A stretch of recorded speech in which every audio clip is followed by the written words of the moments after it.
Night covers the streets of early Denver. The air is cold. The town is quiet, but not safe. A young officer steps out into the dark, his boots tapping on the wooden boards. His name is Silas Soule. He is only 26 years old. He does not know it yet, but these are the last steps he will ever take. A sudden gunshot breaks the silence. The sound echoes down the street. Silas stops. He turns his head toward the noise. As Provost Marshal of Denver, it is his duty to check trouble, even in the middle of the night. He starts walking toward the sound, calm and careful. He has faced danger many times before. He has ridden into war. He has stood up to powerful men. One more risk does not scare him. In a dark corner of an alley, a man is waiting. The attacker raises a pistol. There is no warning, no shouted threat, no chance to speak. A flash of fire, another gunshot. Silas falls to the ground. His lifeblood runs into the dust. The killer turns and runs into the night, leaving the quiet street behind. The young captain who refused to join a massacre now lies still and silent. A few people rush out after hearing the shots. They bend over Silas. They know him. They respect him. Some call his name, but there is no answer. In a few moments, it is clear. The brave officer is gone. Denver has lost a protector. History has lost one of its rare, honest heroes. But this story does not begin with his death. To understand why someone wanted Silas Soule dead, the story must move back in time. It must return many years to the life of a boy who grew up in a home full of loud voices and strong beliefs. A boy who learned early that laws can be wrong, and that the right choice is often the hard one. Silas Soule was born in 1838 in the state of Maine. His family did not have great wealth or high rank, but they had something else, a fierce belief that slavery was evil. In their home, people argued about justice and freedom at the dinner table. The Soules were abolitionists. They believed that no human being should ever be treated as property. For them, this was not a quiet opinion. It was a cause worth fighting for. When Silas was still young, his family moved west to the violent land of Kansas Territory. At that time, Kansas was not just a place on a map, it was a battlefield of ideas. Pro-slavery and anti-slavery groups clashed there in what people call Bleeding Kansas. Houses were burned, people were beaten, shot, or chased from their land. It was a place where politics and war mixed in deadly ways. In this dangerous land, the Soule family chose their side without fear. Their simple home became a stop on the Underground Railroad. This was not a real railroad with tracks and trains. It was a secret network that helped enslaved people escape toward freedom. Men, women, and children on the run would arrive at the Soule house at night, cold, hungry, and afraid. They would knock softly, sometimes with shaking hands, not sure. If they would be welcomed or betrayed, the door would open. The Soules would bring them inside, feed them, and hide them from slave catchers who hunted them for money. From there, the family would help them move on to the next safe place. It was quiet, brave work. It was also illegal. If caught, they could face arrest or worse. Still, they continued. Silas did more than watch from the side. As he grew older, he began to take part in this secret work. He learned the paths to other safe houses. He rode at night. He guided frightened families across dark fields and through cold streams. He listened for the sound of horses behind them, always ready to change course. Each journey was a risk. If caught, the escaped people would be dragged back into slavery. Silas himself could be beaten, jailed, or killed. These nights shaped him. He learned that courage was not just charging forward with a gun. Sometimes it was riding slowly and silently through the dark, holding back fear and trusting that helping others was worth the danger. He learned that following orders was not the highest duty. Following the truth inside was more important. In Kansas, violence did not stay far away. Pro-slavery men attacked anti-slavery settlers. Houses were destroyed. Fields were burned. Silas saw how quickly people could justify cruelty when they believed they were right. He saw faces twisted with hate. He heard men speak of other human beings as if they were animals. These memories sank deep into his heart. He also crossed paths with radical fighters, like the followers of John Brown, who believed in taking the war to slavery with guns in hand. Silas moved in circles where people talked in whispers about rescue missions, raids, and bold plans. In this hot, wild atmosphere, he gained a name as a brave and daring young man. At times, there was even a price on his head. By the time he was a young adult, Silas was no longer just a boy from Maine. He was a hardened frontier fighter, a secret guide on the Underground Railroad, and a man with a clear sense of right and wrong. He had already seen how power can crush the weak. He had already decided that he would stand on the side of the oppressed, even when it hurt. All of this would one day bring him face to face with Colonel John Chivington, a man very different from him. One had a heart shaped by helping those in chains. The other would allow ambition and hate to lead him to a terrible act at Sand Creek, on that dark street in Denver. When the gunshot rang out and Silas Soule fell, it was not just a random crime. It was the final echo of all those choices he had made long before. In the bloody fields of Kansas and the secret paths of the Underground Railroad, this is how the story of Silas Soule versus Chivington truly begins. With a boy who learned to say no to injustice, and a man who would one day say no to murder, even when the order came from his own side. Silas Soule grew into his teens in a land that felt like it was always on the edge of a storm. Kansas did not feel like a calm new home. It felt like a powder keg. Armed men rode dusty roads. Angry speeches filled meeting halls. Small arguments could end with gunfire. This place was called Bleeding Kansas, and Silas was living right in the middle of it. His family house was simple. The walls were thin. In winter, cold air slipped through the cracks. In summer, the heat sat heavy and still. But the Soule home had something more important than comfort. It had purpose. Almost every night, the family listened for a quiet knock on the door. That sound meant someone was running from slavery and hoping this house would be safe. When the knock came, Silas's heart beat faster, but not with fear. It beat with determination. His mother and father moved quickly, guiding tired, frightened people inside. Faces showed every kind of feeling: fear, hope, doubt, confusion. Some carried small bundles with all they owned. Some carried nothing at all. They were strangers, but to the Soules, they were brothers and sisters in a secret war. Silas watched his parents give food, water, and warm blankets. He heard gentle words of comfort. He heard plans whispered at the table, routes discussed, names of other safe houses spoken only in low voices. As he listened, he understood more and more. This was not just kindness, it was defiance. The law called these people property, but his family treated them as full human beings. The law said no.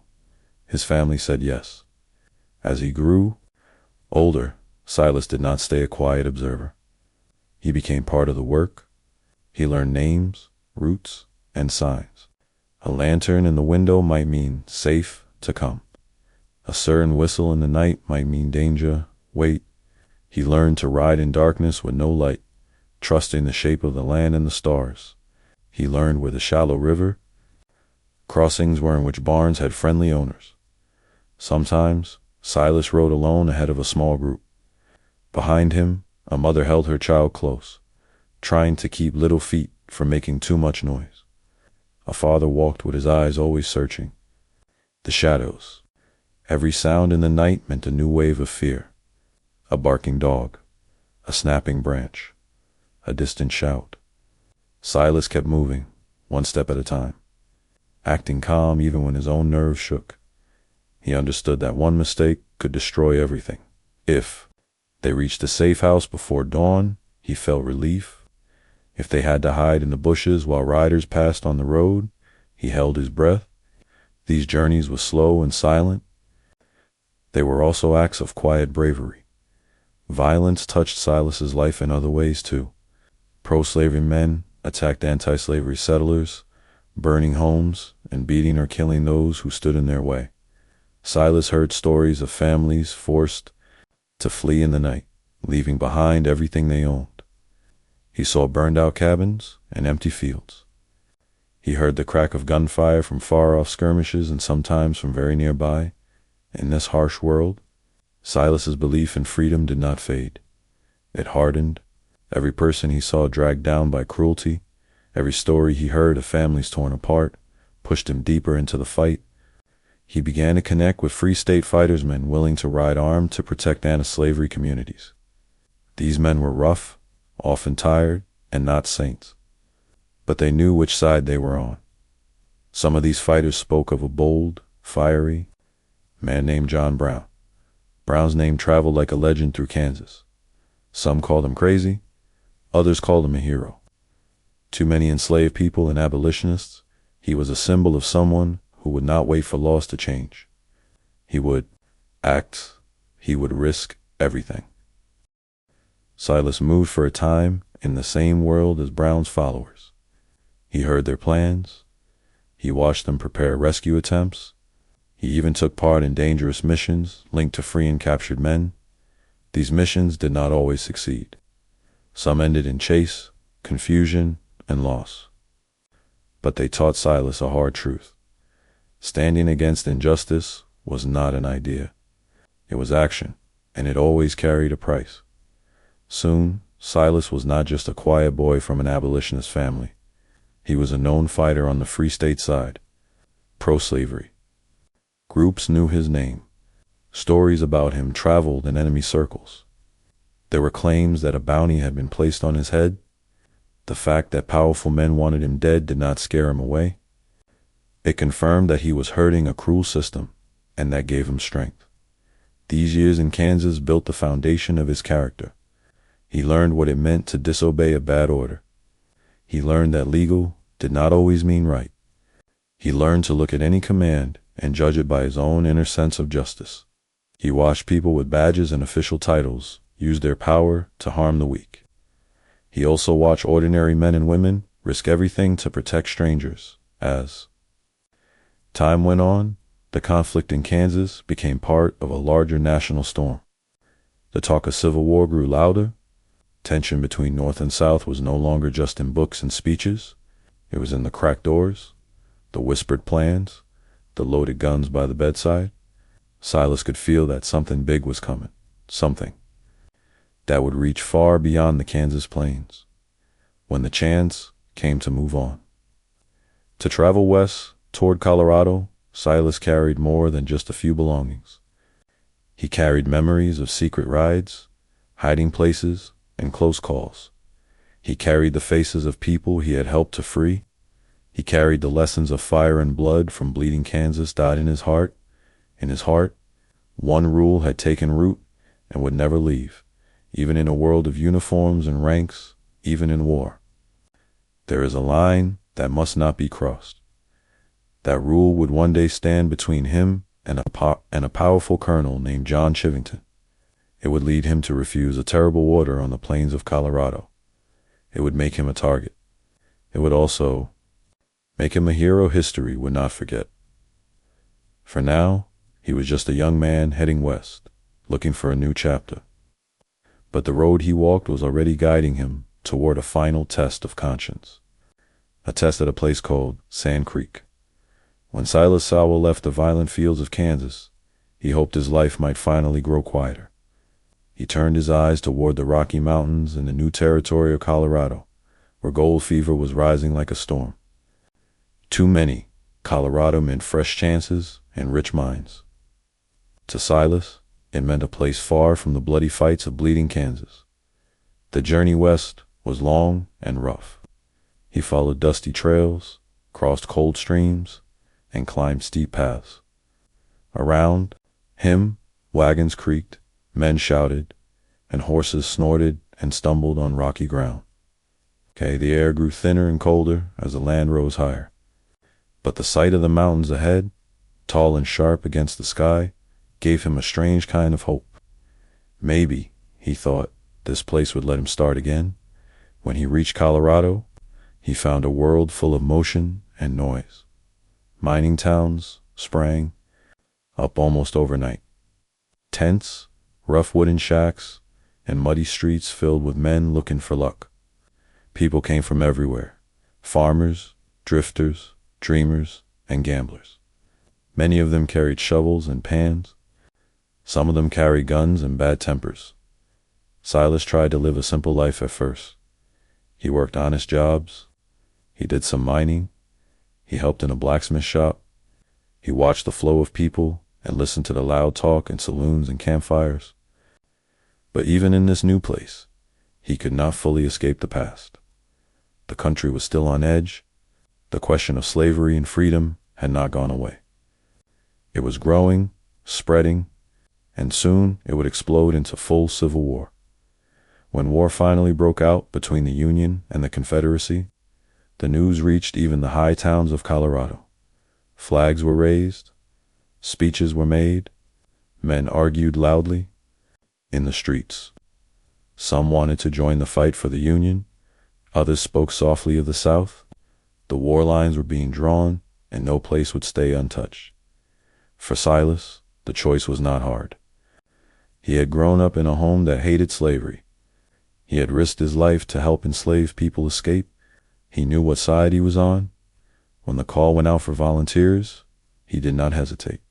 He joined the 1st Colorado Infantry, which would later become the 1st Colorado Cavalry. It was in this new army life that Silas first came under the shadow of John Milton Chivington. Chivington was a big man with a big presence. Before the war, he had been a Methodist preacher. In the pulpit, he had thundered against slavery with fiery words. People said he was brave and bold. When the war came, he traded his preacher's clothes for a uniform. His loud voice and strong faith in the Union helped him rise quickly in rank. At first, on the surface, Silas and Chivington seemed to stand on the same ground. Both were against slavery. Both were willing to fight for the Union. Both believed the Confederacy must be stopped. But beneath the surface, they were very different men. Silas had learned to be suspicious of power. He measured actions by how they affected the weak and the helpless. He carried the faces of frightened families from the Underground Railroad in his mind. He knew what cruelty looked like, and he hated it in any form. Chivington, on the other hand, had begun to taste something else: glory. He liked the sound of his own name spoken with respect. He liked the feeling of command, the way men straightened when he spoke. In war, he saw not only danger, but also a chance to climb higher, to become a hero famous across the young nation. Life in the regiment was not easy. The men drilled, marched, and slept rough. They faced hunger, sickness, and fear. As an officer, Silas watched over his company with calm eyes. He earned a reputation as a leader who cared for his men. He did not shout unless he had to. He spoke directly and fairly. The soldiers under him knew he would not waste their lives. For pride, Chivington watched his officers too. He noticed who obeyed quickly and who asked hard questions. He valued boldness, speed, and the kind of action that could lead to big headlines back. He wanted victories that newspapers would print in large letters. The West soon became a side stage of the larger Civil War. Confederate forces pushed into New Mexico territory, hoping to capture its land and its path to Colorado's gold. If they succeeded, they could threaten the Union's power and money. The stakes were high, even if the numbers of soldiers were smaller than in the great battles back east. The 1st Colorado was called to move south. Silas and his men marched through harsh, dry country. Dust clung to their clothes. Wind burned their faces. Supplies were tight, but they kept going. Each step carried them closer to a fight that would shape their future, the Battle of Glorieta Pass. On the way, Silas had time to think. He thought of Kansas. He thought of the people he had helped to free. He thought of the ugly things men could do when they believed that the end justified any means. He wondered what this war would demand of him. He hoped he would be strong enough to stay true to himself. Chivington had thoughts of his own. He saw not just enemy troops ahead, but an opportunity. A clear victory here could lift his name and open doors for him after the war. Politics, power, high office, he could almost see it just beyond the smoke of the next battle. They were moving toward the same place, facing the same enemy, wearing the same colors, but the reasons beating in their chests were not the same. A quiet line was forming between them, one that neither man could fully see yet.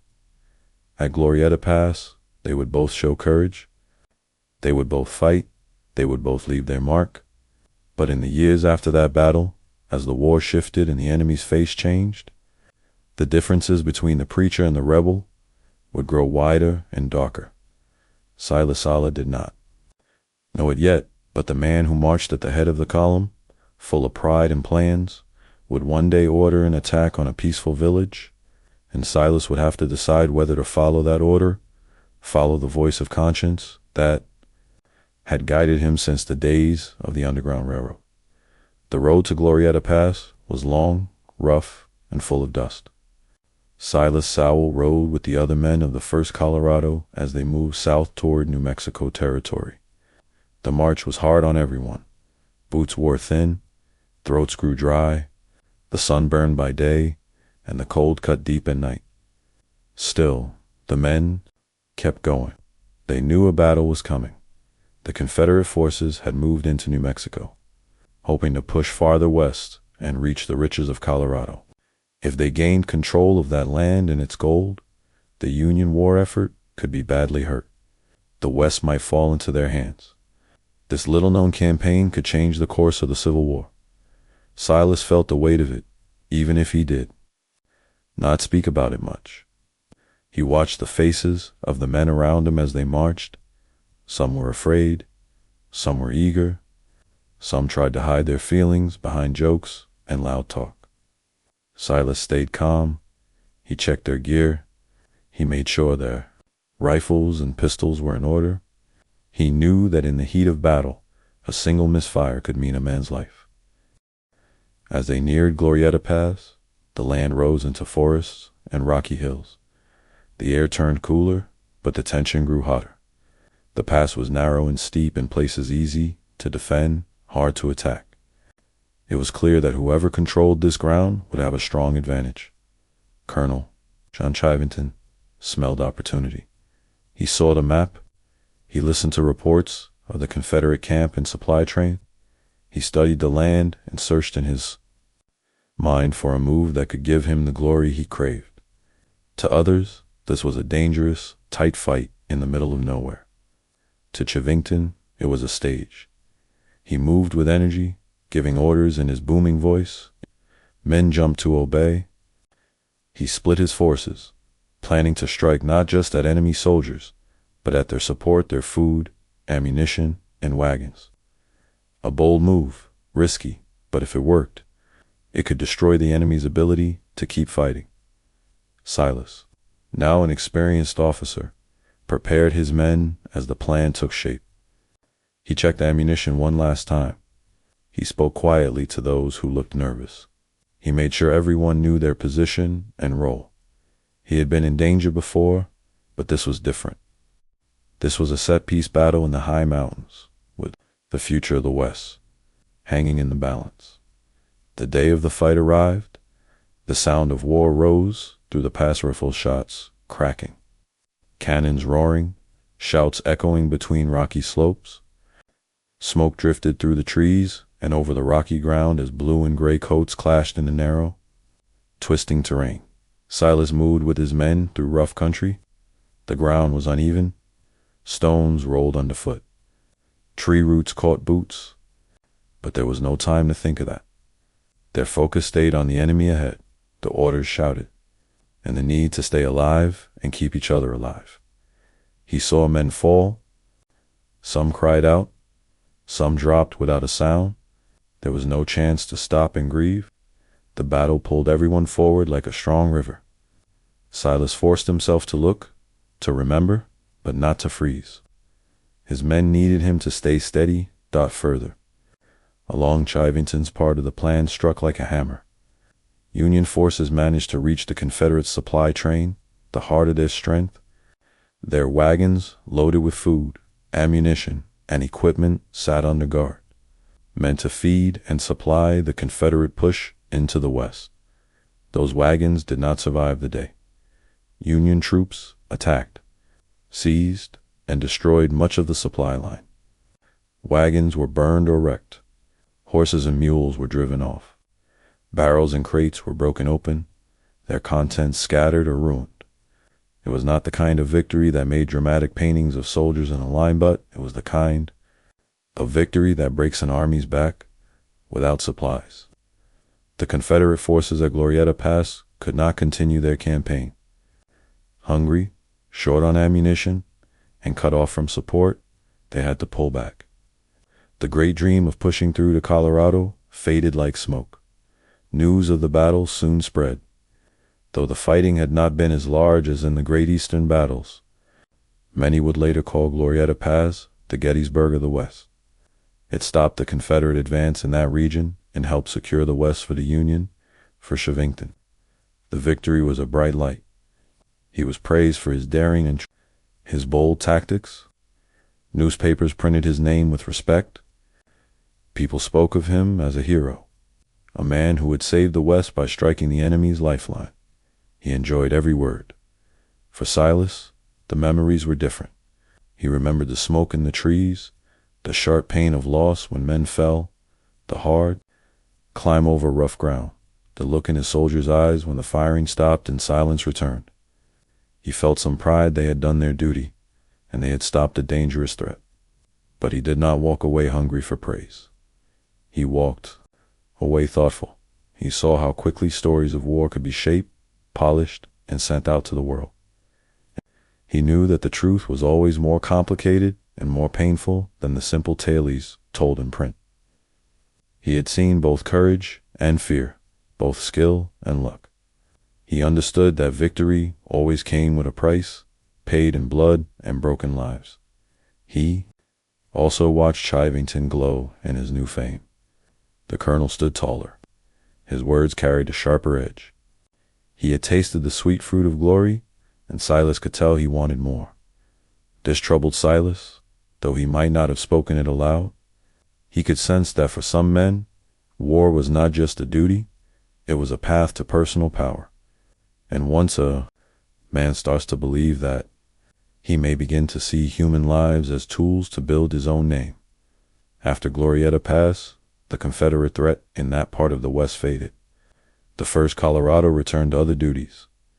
But the war was not over, and the West was far from peaceful. New tensions were rising, this time not between North and South, but between white settlers and native tribes whose lands were being taken and whose people were being pushed aside in this growing conflict.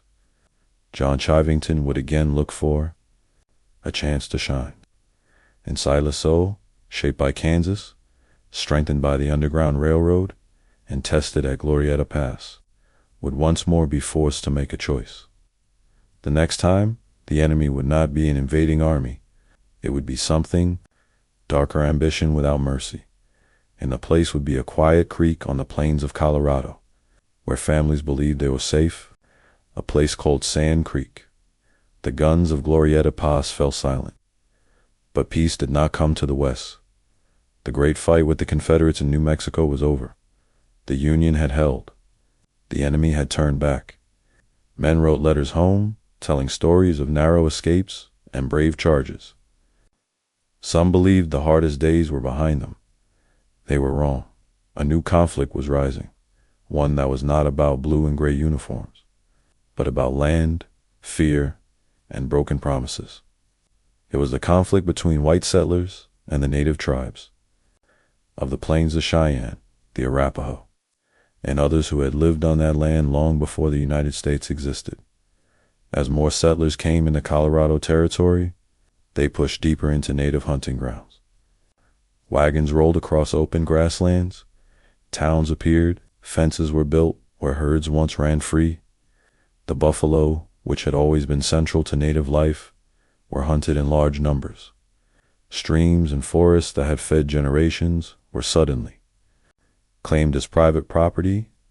The native people felt the squeeze. They saw their food, their freedom, and their way of life shrinking. Some groups answered with raids on settlers' camps, wagon trains, and stage lines. Not all raids were led by the same chiefs. Not all bands agreed on what to do. But in the minds of many white settlers, the differences did not matter. To angry settlers and frightened families, all native people began to look like the enemy. Newspapers helped spread the fear. Writers in Denver printed stories of attacks with sharp words, sometimes leaving out important details, sometimes using wild language to stir up anger. They called for strong action. They demanded protection. They wanted to feel safe in this new land, even if it meant driving others out of it. Into this growing storm stood Colonel John Chivington. He had already tasted glory at Glorietta Pass. His name had been printed in stories back east. He had walked through cheering crowds. People had called him a hero, a savior of the West. For a man who once preached from a pulpit about right and wrong, that praise now held a different power. It fed something inside him, ambition, Chivington, began to see the native conflict as his next great chance. If he could lead a successful campaign against hostile Indians, he might rise even higher. Territorial power, political office, influence. He could see it all ahead of him like a bright road. He did not see, or chose not to see, the full humanity of the people his plans would hurt. At the same time, there were also efforts for peace. Some U.S. officials and Army officers knew that not all native bands were raiders. They knew some chiefs wanted to talk, to find a way to live without constant fighting. One of these chiefs was Black Kettle, a leader among the Cheyenne. Black Kettle believed in trying to live in peace with the United States. He had come to forts. He had met with officers. He had listened to promises and had made promises of his own. He wanted to keep his people safe. He wanted to avoid war. In 1864, after a series of bloody raids and counter-raids on the plains, the tension grew even sharper. Both settlers and native people were afraid, angry, and confused. The air seemed thick with mistrust. Amid this confusion, Black Kettle led his people to a place near a bend in the water, a spot known as Sand Creek. There, they set up a village as fires, and families spread along the sandy banks. They did this because they had been told to. Certain U.S. officials had instructed friendly Cheyenne and Arapaho bands to come close to Army posts or to camp in specific areas where they would be under the protection of the United States. Black Kettle followed these orders. He wanted it known that he was not at war with the white man. He wanted it clear that his camp was peaceful. To show this, he raised not only a white flag of truce, but also an American flag, given to him by an Army officer as a sign of friendship. These flags, he believed, would protect his people.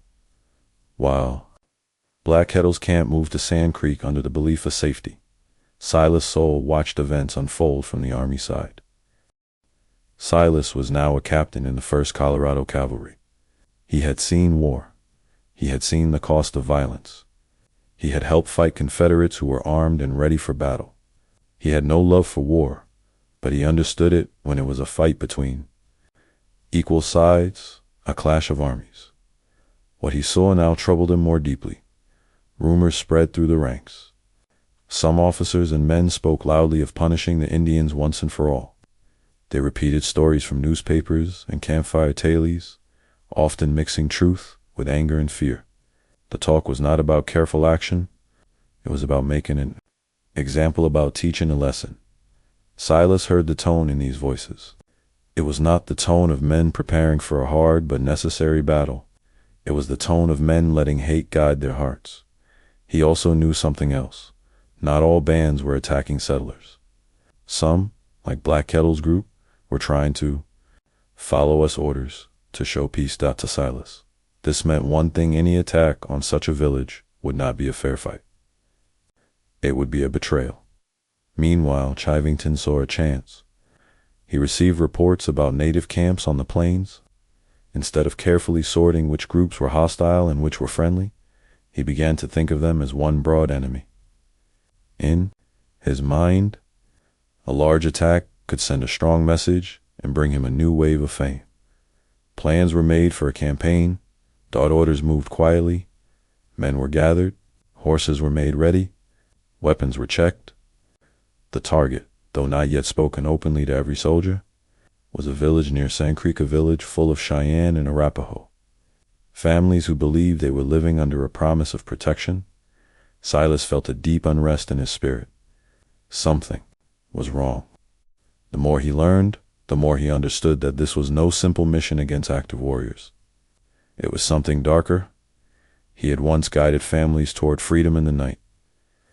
Now, he feared he was being guided toward a place where families would be trapped and killed in daylight.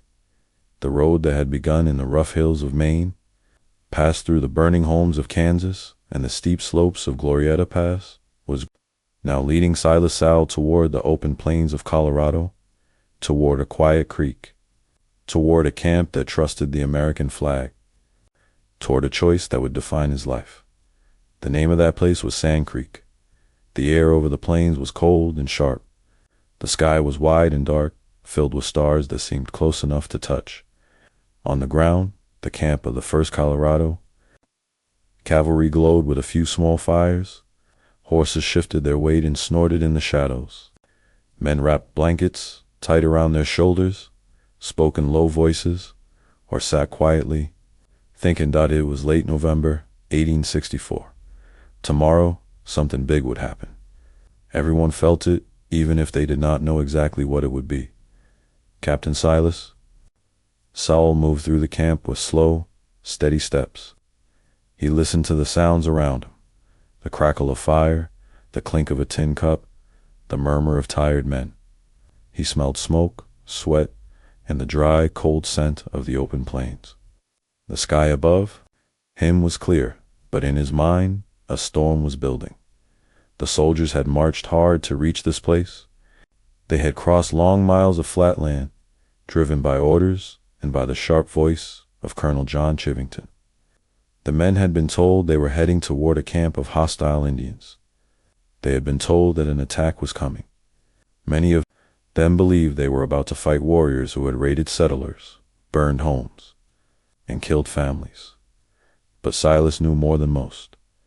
He had heard different words from different mouths. He knew of Black Kettle's village at Sand Creek, a place where Cheyenne and Arapaho families had gathered under what they believed was U.S. protection. He knew they flew a white flag of peace and an American flag, given as a promise of safety. He knew they had been told to stay near that creek as a sign of their goodwill as he walked between the fires. These thoughts pressed on him like a heavy weight on his chest. This did not feel like marching toward a fair battle. It felt like marching toward a trap. Near one of the fires, a group of officers stood together, their shadows long in the firelight. Their voices were low but tense. Silas stepped closer. He could hear Colonel Chivington speaking, his deep voice, full of power and certainty. Chivington spoke of a strong strike, of teaching the Indians a lesson they would not forget. He spoke of wiping out enemies, of clearing the land, of making the frontier safe. His words were hot and hard, like iron fresh from the forge. Some officers nodded along. Some looked unsure, but stayed silent. Few dared to argue with a commanding Colonel. Silas felt anger rising in his throat. He waited until there was a pause. Then he spoke up. His voice was not loud, but it was clear. He reminded them that many in the Sand Creek camp believed they were under the protection of the United States. He reminded them that Black Kettle had tried for peace, had followed orders, had raised flags that were supposed to mean safety, not danger. Attacking such a camp, he said, would not be a heroic charge. It would be something else, something ugly. Some faces turned toward him, surprised. Others turned away, as if not wanting to hear. A few officers argued back. They spoke of raids, of murdered settlers, of the need to strike fear into native tribes. They said that the people at Sand Creek were not truly peaceful. They said that, in war, such harsh measures were needed. Silas did not back down. He had seen real war. He knew the difference between fighting a real enemy and slaughtering those who trusted their supposed protectors. The more they talked, the sharper his words became. At one point, he let his anger break through. He said that any man who would ride down on that village, knowing what it was, would be a coward. He said it plain, without soft edges. His insult hung in the cold air. Some officers stared at him, with hard eyes. To them, he was speaking against the plan, against the colonel, against the path already chosen. To others, he was saying the thing they were too afraid to say aloud. Chivington's face grew tight and dark. He did not like being questioned. He did not like being told that his orders might be wrong. He brushed aside Silas's warnings and doubts. He spoke again of victory, of duty, of clearing out the plains. The talk ended nothing. The plan did not change. The attack would still come. Later, Silas walked away from the officers' group and back into the dim edges of the camp. His heart was pounding. He knew he had made enemies that night. He knew Chivington would not forget his challenge. But he also knew that staying silent would have been worse. He knelt by a small fire near the men of his own company. Their faces looked up at him with trust. They were tired, cold, and unsure. Some were eager for a fight. Others just wanted the war to be over and to go home. Silas looked at them and made a decision in his mind. He went back to the nights of the Underground Railroad, to the secret rides. The frightened families, the sense of danger and purpose. He went back to bleeding Kansas, to burned homes and bitter faces, to the choice he had already made long ago. That cruelty, even in the name of law or war, was wrong. He knew that tomorrow he could obey Chivington and lead his men into that village. He could pretend it was a normal battle. He could fire his rifle and tell himself he had no choice. But he also knew that this would tear his soul apart. So there beside the small fire, with the stars watching from above, Silas Soule chose his path. He would not attack that village. He would not order his men to fire on people who believed they were safe. He would follow his conscience, even if it meant standing against his own commander, his own army, and the powerful men who gave the orders. He spoke quietly to some of his closest men. He told them he believed the camp at Sand Creek was peaceful, that many there were women and children, not warriors. He said he did not want his company to take part in what was coming. Some were shocked, some were relieved, some were afraid, but many of them trusted him. They had seen him under fire. They knew he was not a coward. If he said something was wrong, they listened. Night moved on. The fires burned low. One by one, men lay down on the cold ground, wrapping themselves in blankets and cloaks, trying to sleep. The wind whispered over the grass. The horses shifted and sighed. Silas lay awake for a long time, staring up at the sky. He thought of the flags over Black Kettle's village. He thought of the faces he had helped save years ago. He thought of what would happen if he refused orders. He knew there could be a prize anger punishment, maybe worse. Still, his choice did not change. As the first pale light of dawn began to touch the edge of the sky, the camp of the 1st Colorado stirred. Men rose, shivering, and reached for their weapons. Officers barked orders. Saddles were strapped on. Lines were formed. The column began to move toward Sand Creek, and in that moving mass of men and horses, one captain rode with a promise burning inside him. No matter what orders were shouted, no matter what others did, he would not fire. Morning came to the plains with a thin, cold light. Frost clung to the grass. The sky was pale and empty, like a blank page waiting for words.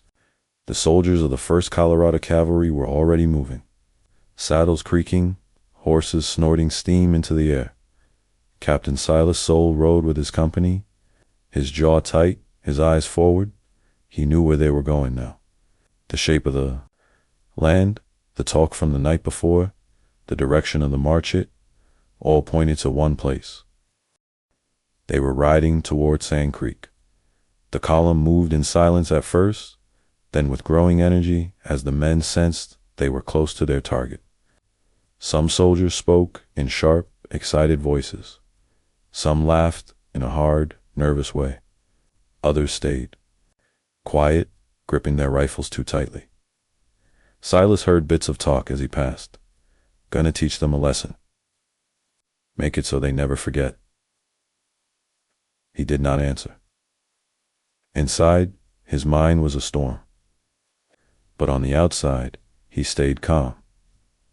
His men needed that. They watched him the way they had in other battles. If he showed fear, they would feel it. If he showed steady control, they could hold themselves together. In the distance, the low banks of Sand Creek came into view. Thin lines of smoke rose into the sky from morning fires. The shapes of tippets stood against the pale horizon. It did not look like a war camp. It looked like a village of families. Silas's heart sank. As the soldiers drew closer, the scene became clearer. He could see people moving between the lodges, small figures of children, women near the fires, men standing and looking up toward the riders, surprised and unsure, and rising above the camp. Just as he had feared were the flags. One was a white flag of truce, a signal older than any treaty, a sign used across many lands to mean, "We come in peace, we trust you." The other was an American flag, given to Black Kettle by U.S. officers as a symbol of friendship and protection. It flapped in the cold wind, a promise in cloth. Silas knew what those flags were meant to mean. He also knew what was about to happen. Colonel Chivington rode near the head of the column. He looked down at the village and saw not families, not flags of peace, but an opportunity.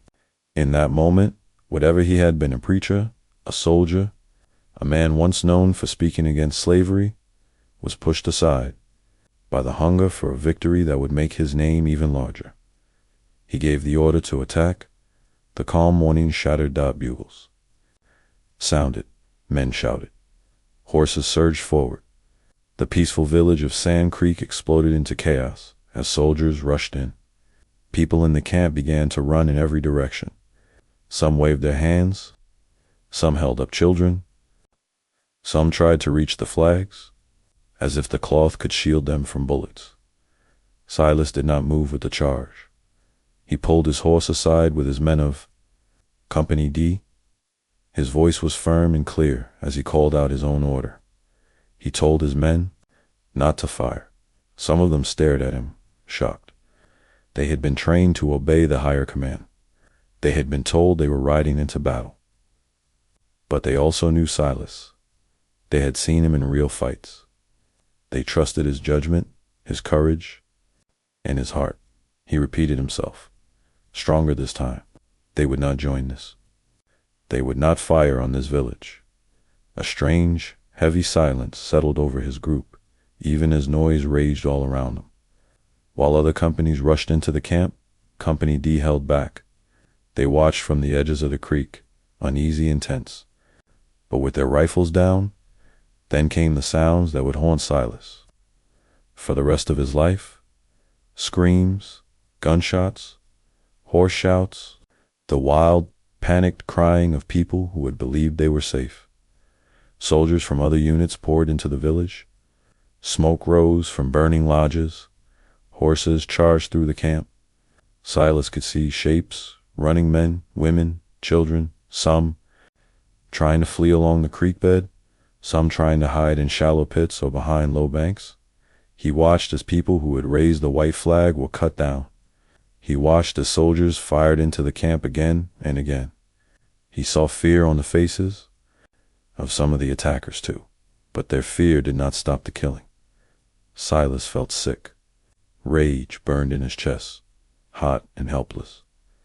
But he knew if he ordered his men to suddenly turn their guns on fellow soldiers, there would be even more madness and death. The camp would become a war of blue against blue, and the people of Sand Creek would be crushed in the middle. So he did the only thing he could in that moment. He refused.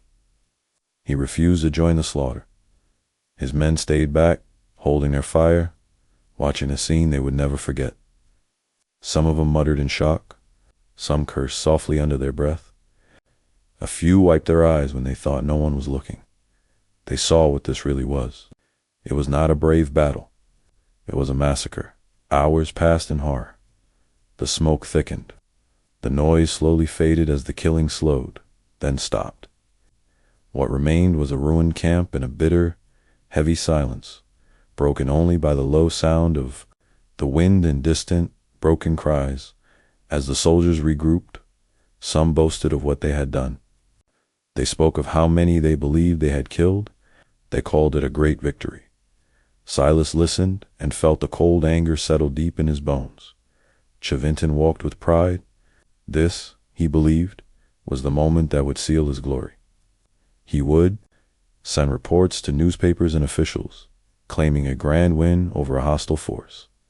He would talk about dead warriors and a great service done for the territory. But Silas knew the truth. He had seen the flags. He had seen the people. He had heard their cries. He knew that what had happened at Sand Creek was not a noble act of war, but a terrible betrayal of trust and humanity. As he looked over the ruined village, he also knew something else.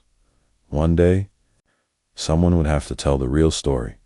Someone who had been there, someone who had refused to fire, someone who would not let lies stand. Silas Soule, quiet and steady, made another decision that day. He had already chosen not to take part in the killing.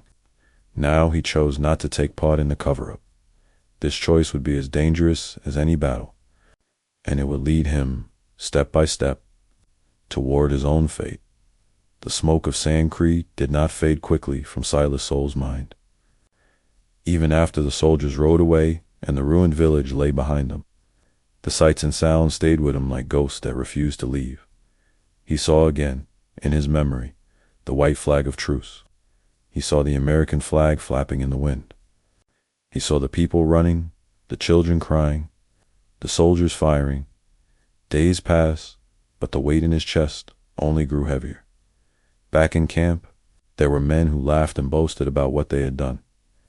They spoke of the number of Indians killed. They bragged about how they had charged, shot, and chased.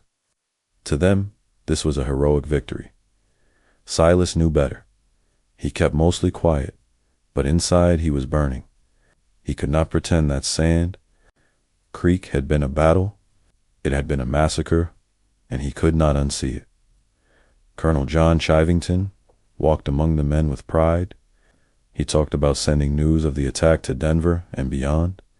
He wanted the world to hear of his triumph. He imagined newspaper headlines praising him again, just like after Glorietta Pass. But this time, he was building his glory on the bodies of people who had trusted the American flag. Silas watched him and felt a cold anger. It was one thing, too, fighting a fair war. It was another to kill people who had been promised protection and then lie about it. He knew someone had to speak. He knew someone had to tell the truth. And he knew that if he did it, he would be putting his life in danger when the chance came. Silas sat down to write a letter. He wrote to Major Edward Ned Wingcoop, a former commander and a man he believed still had a sense of justice. Silas did not soften his words. His hand moved fast across the paper as he described what had happened at Sand Creek. He wrote of how the camp had come in under U.S. protection.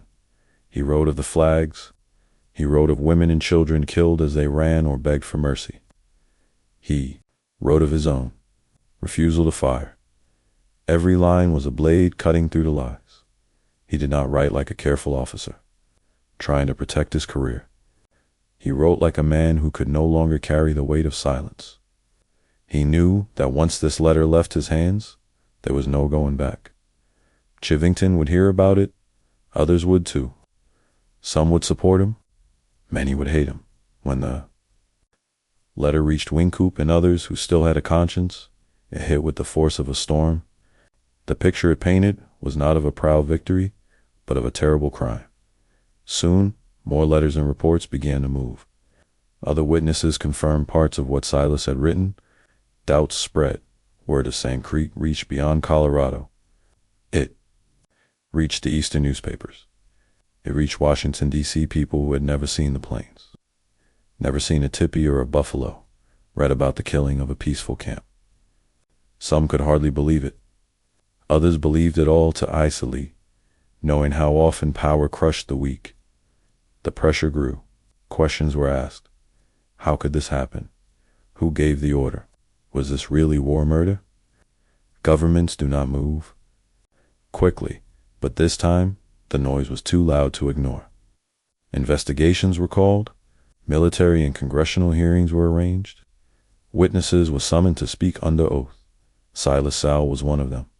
He knew what it meant to stand before officers and leaders and speak against a powerful colonel.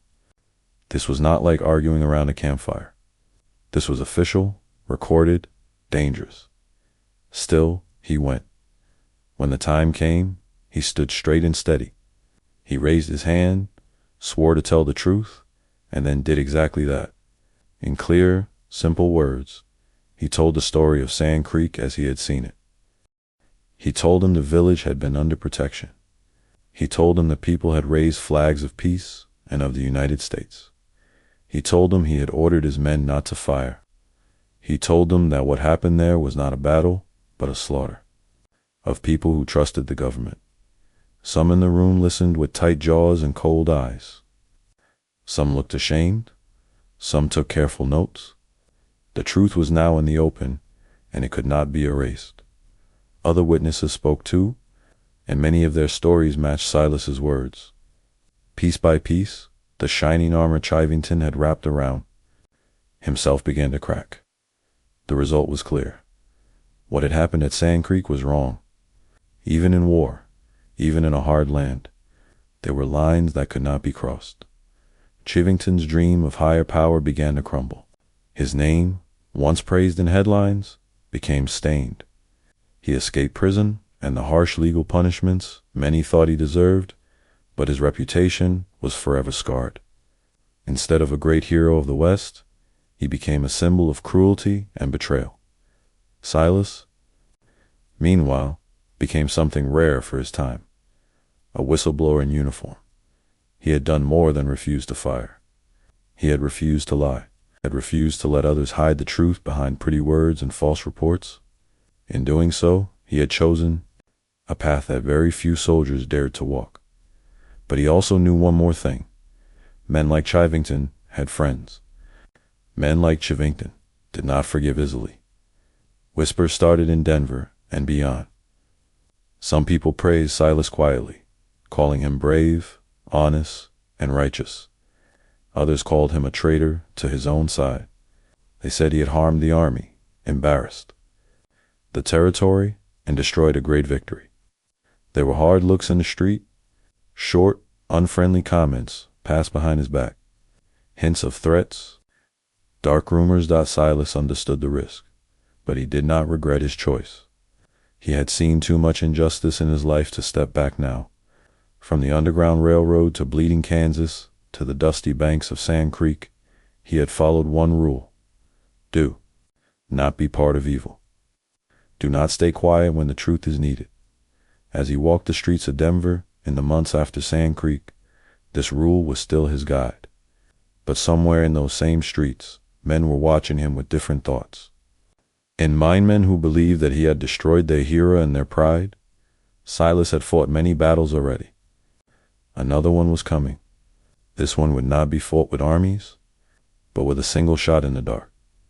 After the Sand Creek hearings, life in Denver seemed to return to normal on the surface. Streets were busy, saloons were loud, and wagons rolled past wooden storefronts from morning until night. But under that noisy life, there was a quiet tension like a rope pulled tight. Ready to snap, Captain Silas Soule lived close to the center of it. He had married a young woman named Hersa. Together, they tried to build a simple, peaceful home. There were evenings when they sat by the lamp, talking softly, trying to pretend that life could be ordinary again. For a little while, they could forget war, hearings, and angry men. They could just be husband and wife. But the shadow of Sand Creek never really left them. Silas had taken on a new role as Provost Marshal of Denver. It was his job to keep order in a rough town where tempers were quick and guns were always nearby. He walked the streets, settled disputes, and kept an eye on soldiers who drank too much or forgot they were no longer on the battlefield. People knew his name. Some greeted him with respect. Others looked away when he passed, because Silas was not just any officer. He was the man who had refused to fire at Sand Creek. He was the man who had testified against Colonel John Chivington. In doing so, he had helped strip a once-praised commander of his fame and hopes for power. To some, that made Silas a hero. To others, it made him a traitor. Rumors began to move through town like cold winds through cracks in a wall. There was talk that men loyal to Chivington were furious. They felt shamed. They wanted revenge. Sometimes, in dark corners of saloons, Silas's name was spoken with a hard edge. A few friends warned him. They told him to be careful, to watch his back, to stay away from certain places at night. Some suggested he should leave Denver, move somewhere safer, start over far away from the men whose anger could not be quieted. Silas listened, but he did not run. He had never been the kind of man to hide. As a boy, he had ridden with runaway slaves at night. In Kansas, he had stood with Free State fighters when armed men hunted them. At Sand Creek, he had refused to break his conscience, even under orders. Now, in Denver, he would not let fear control his steps. Still, he felt the risk growing around him. He knew that by telling the truth, he had made powerful enemies. He knew that during war and after it, there were always men willing to solve problems with bullets instead of words. He even told some people that he thought he might be killed for what he had said about Sand Creek. It was not drama. It was simple. Clear understanding. Then came April 1865. The whole country was shaken by terrible news. President Abraham Lincoln had been shot and killed. People in Denver wore grief on their faces. Some cried in public. Some cursed the assassin's name. The young nation felt as if its heart had been struck. In all that sorrow and confusion, the anger swirling around Silas did not disappear. It only sank a little deeper into the shadows. On the night of April 23rd, 1865, Denver was quiet. The chill of evening settled over the streets. Lamps glowed softly in windows. Somewhere, a piano played in a saloon, its notes drifting out into the dark. Silas was at home when he heard gunshots outside. As Provost Marshal, he could not ignore them. Gunfire in the street meant trouble, and trouble was his duty. He rose, put on his coat, and stepped out into the cool night air. Hersa may have watched him go with worry in her eyes, but he did what he had always done. He walked toward danger instead of away from it. The street was dim. The wooden sidewalks creaked under his boots. Shadows lay thick in alleys and narrow spaces between buildings. Silas moved carefully, alert, searching for the source of the shots. He reached a corner near 510th and Arapaho. In the darkness of an alley, someone was waiting. A figure stepped out, quick, silent, ready. A pistol flashed. A loud crack ripped through the quiet night. The bullet struck Silas in the head. There was no long struggle, no shouted warning, no last chance to talk. It was fast, cold, and final. Silas fell to the ground.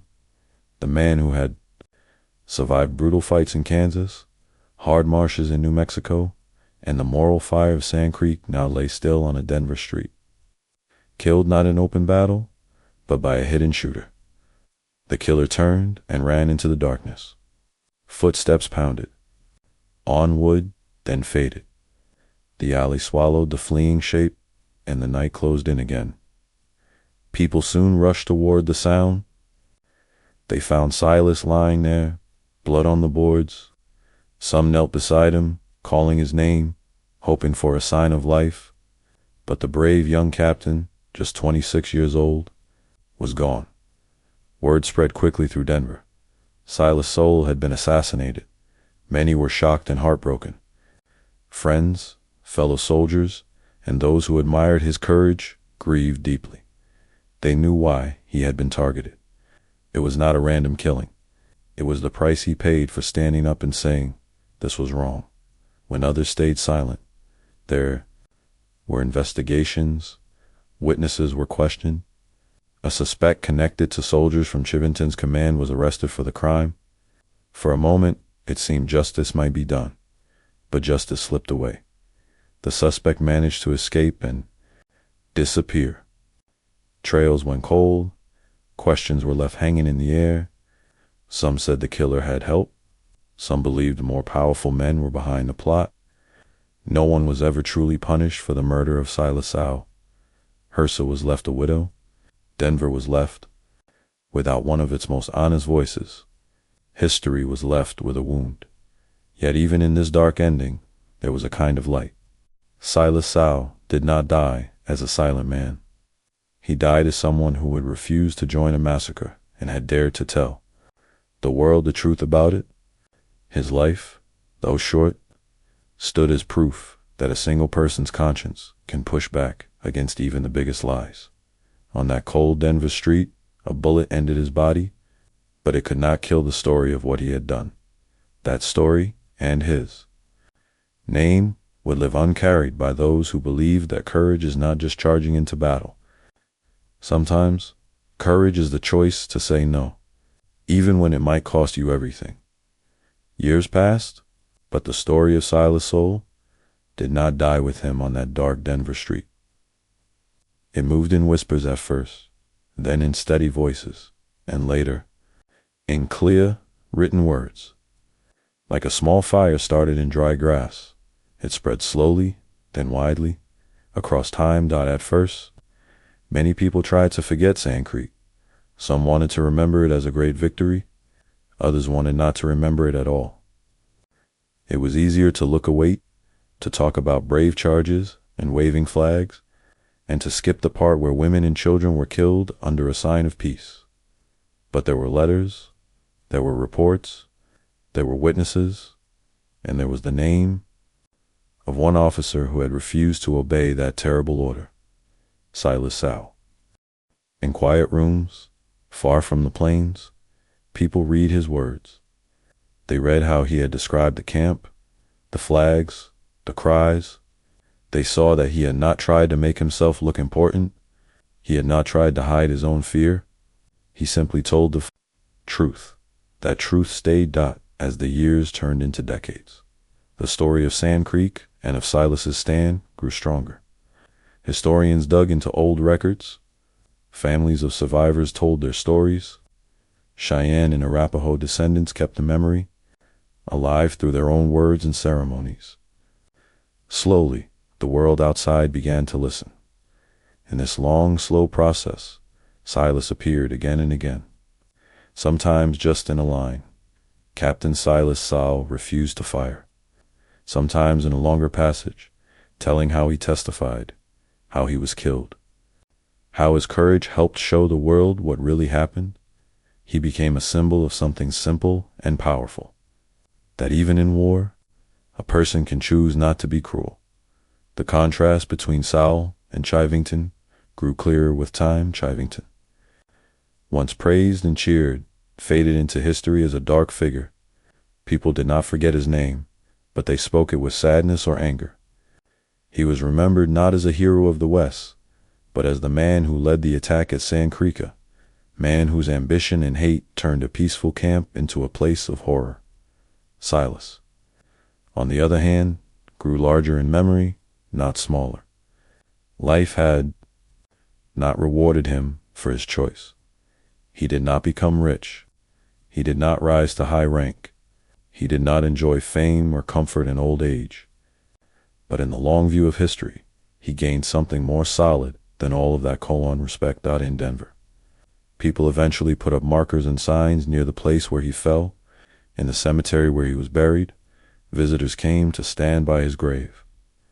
Some left small stones, some said a quiet thank you, some just stood there, thinking about the courage it took for one man to say no when so many said yes. Far away, at Sand Creek itself, the land still lay open and quiet. The wind still moved over the grass. The creek still curved through the earth. But it was not just any piece of land anymore. It became a place of memory and mourning, a site where people came to honor those who died and to remember what had happened there. When people told the story of that place, they spoke of many things, of broken promises, of flags raised in trust, of lives lost. And they also spoke of Silas Soule, the officer who refused to take part. His story carried a message that reached beyond the 1800s, beyond the Wild West, beyond uniforms and battles. It reached into the lives of people in later times, in different countries, in different jobs and situations, because almost everyone, at some point, faces a moment like Silas did. It might not be on a battlefield. It might be in a school, an office, a family, or a group of friends. Someone in power might say, "Do this." Everyone else is doing it. The crowd might push in one direction. The rules might seem clear, but inside, a small voice might whisper, "This is wrong."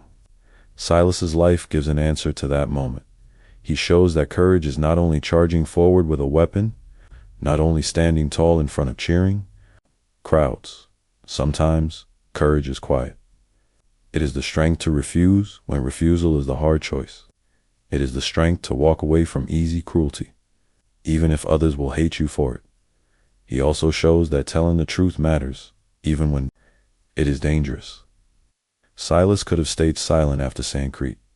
He could have hidden what he saw. He could have protected his own safety and let the lies stand. If he had done that, his name might have been forgotten, buried in some old report. Instead, he spoke. He wrote. He testified. Because of that, the world could not ignore Sand Creek. The massacre was not erased. It was written into history as a warning of what happens when hate is allowed to lead and when people stop seeing others as human beings. Silas's life was short, but it was full. Full of risk, full of struggle, full of choices made by conscience, not fear. He was a boy who helped runaway slaves find freedom in the darkness of Kansas nights. He was a young man who rode into real battles and saw real blood spilled. He was an officer who refused to kill children under a flag of peace. He was a witness who stood up in front of powerful men and told them a truth they did not want to hear. And in the end, though a bullet ended his life, it could not end the meaning of what he had done today. When people speak of heroes of the West, many names are about fast guns and wild legends. But there is another kind of hero, quieter and deeper the kind, who listens to what is right, even when it hurts. Silas Soule was that kind of hero. His legacy is not just a story from the past. It is a question, still alive today, for everyone. Who hears his name? When the moment comes, will you have the courage to say no to what is wrong, even if you stand alone?